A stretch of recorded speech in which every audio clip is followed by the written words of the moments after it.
Next theorem prove.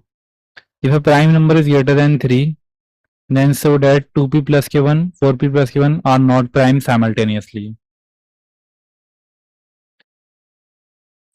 Note down the theorem statement and just think about it. If a prime number greater than 3, for example, I consider a prime number that is 5 greater than 3, then we have to show that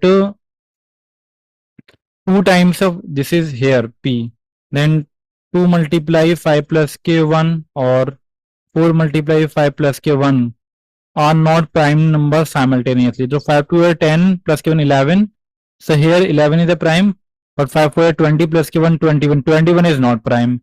Now I am going to consider another prime, that is p equal to, let me consider 11.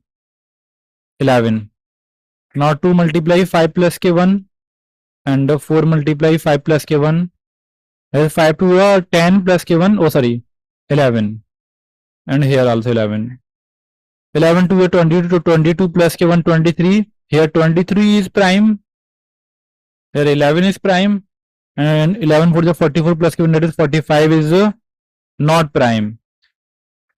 Maybe possible that if I choose any other prime, a large number, then this side comes to be a composite number and next side comes to be a prime number.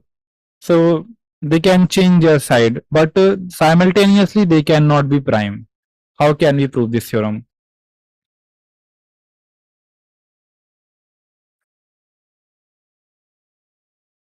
If we are considering a prime greater than 3, then prime will be of the form 3k plus k1. Let p be a prime number greater than 3, then p will be of the form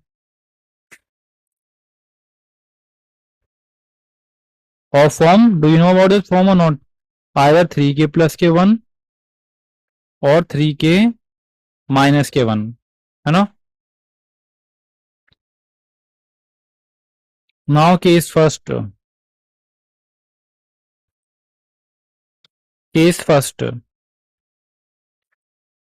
Let us consider that p is equal to 3k plus k1. If p is 3k plus k1, then we need to calculate 2p plus k1. Then 2p plus k1.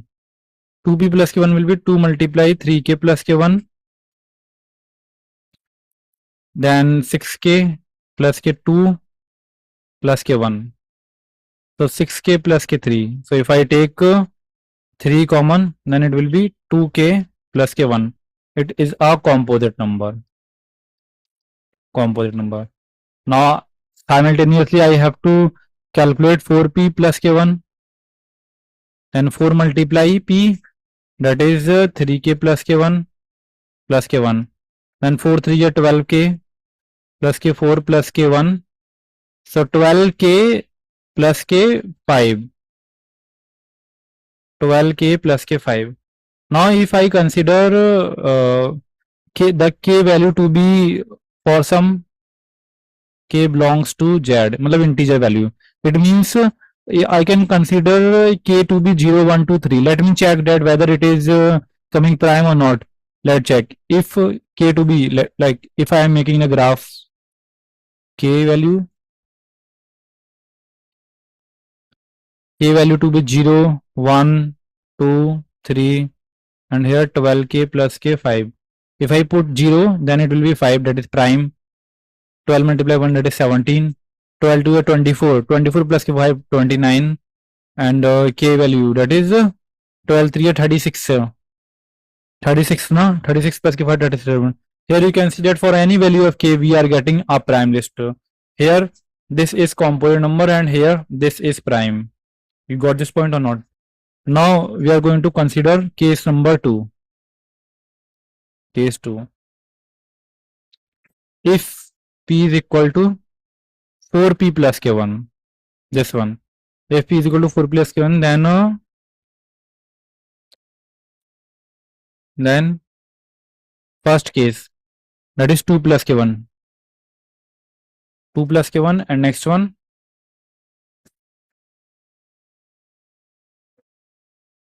4p plus k1. Sorry, I did it wrong. Wait, I'm not by 3k minus k1 we have to select. 3k minus k1.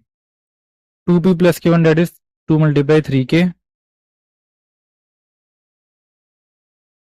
3k minus k1 plus k1, and if 4p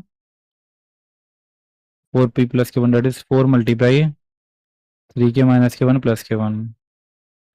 3 2 is 6k minus k2 plus k1, and 6k minus k1, and here 4 3 is 12, 12k minus k4 plus k1.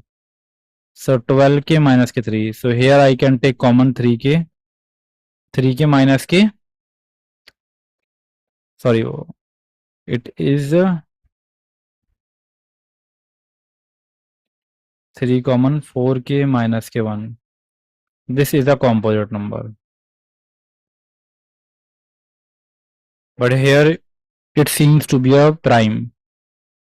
For some value of k belongs to z. Now if you will consider the value of k and 6k minus k1, now try to put the value here. K value to be 0, then it will come 5. K value, sorry, it will come minus k1. No, but we need to put the value.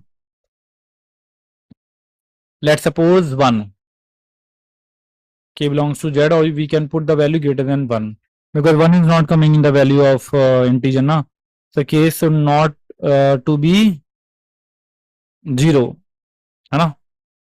Then let us suppose k to be 1, then 6k minus k1 will be 5, k to be 2, 6 to 12, 12 minus k1 to be 11, then k to be 3, 6 3 18 minus k1, that is to be 17. Like this you can proceed further, and you will see that this is not composite, this is prime coming. So here you see that one time left side was a composite number, that is 2 plus k1, and this was a prime, and here 2p plus k1 is prime and 4p plus k1 is a composite number. Now you understood or not? Okay, please note it down, and let us move in the next lecture.